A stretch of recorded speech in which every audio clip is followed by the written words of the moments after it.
intrigued by his experiences in their place, which is social injustice, inequality, national identity, and poverty. So his works, as said, were translated into 28 languages.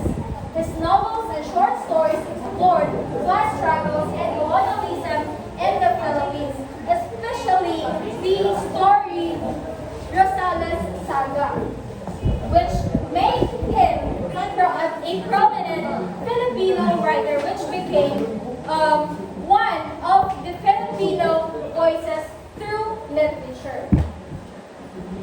So here are the characters of the story.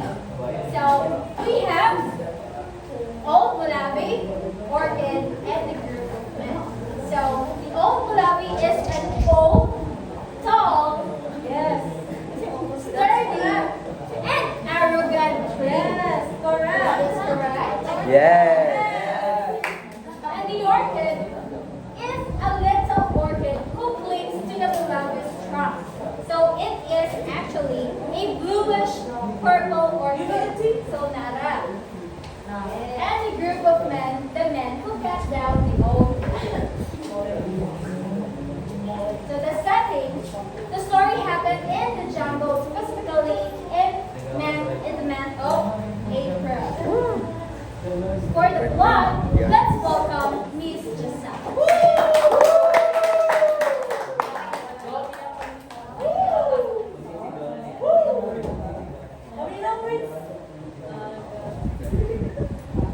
Okay, so for the plot, so let's everyone please read the exposition. Not long ago, in the jungle, an old and proud Mulabi tree stood as the tallest and oldest among all. Many trees around them had been cut by loggers, yet he remained strong.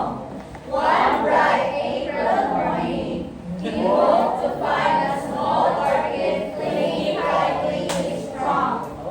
So there was once a Mulabi tree nga he see herself as the mightiest because no one could cut him down. So so he was the tallest among the trees, and he was the sturdiest among the trees. So the young trees were cut down, but he remained standing because of that he became arrogant. And one bright April morning, naay orchid nga nagcling sa iyaha, which surprised him because no one has ever nagtapot nito sa iyaha. So even the birds, the insects, the monkey, iyaha yung napapahawa. So how much more nga this orchid nga gamay ra siya and then more fragile na flower is dili niya mapapahawa. So kanang iyahang gi shoo away ang orchid. Next, please read that one. The old Mulabi kept trying to draw the orchid off his trunk, but she replied that fate had blown her there. The Mulabi insisted he did not want her clinging to him, and the orchid questioned his purpose, saying his life has no logic. Her words made the old Mulabi stop and think, realizing she might be giving him something to reflect on. So the old Mulabi continued to shove away the orchid, but the orchid replied that I am here because fate brought me here. So nasuko ang kanang Mulabi sa iyaha. And then the orchid asked the Mulabi that, what is your reason for being? You are so tall, but the truth is your life has no logic. So have you ever bear fruits or nakahatag baka bunga or nakapamulak baka or nakahatag baka sa mga tao, mga kahoy na pwede nila ipabalay or ipanggatong?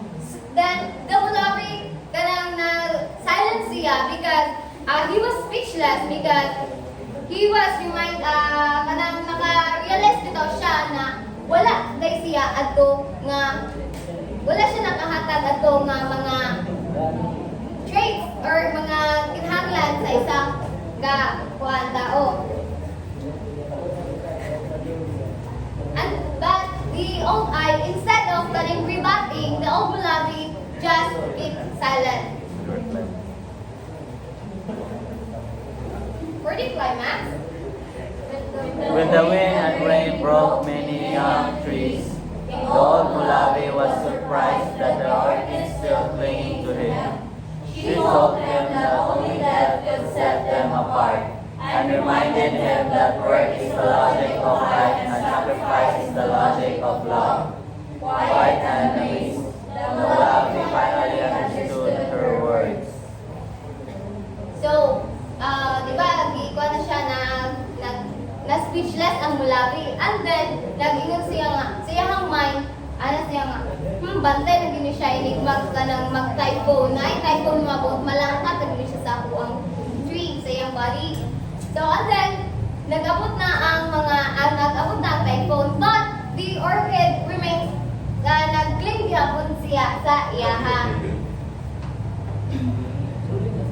And then, nangutan na siya, na-surprise ang Mulabi, nganong naapag-yun si orchid dadto magahi karing tapos yun kayo siya, like, hold na hold.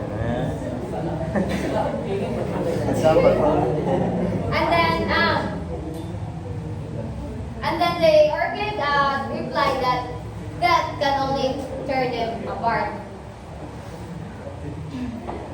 And then the Mulabi asked the orchid that. So the Mulabi asked the orchid that kanang nag-ask bitaw siya nga, what is your purpose? What is your purpose in being? And then nag-ana ang orchid nga, I have a purpose.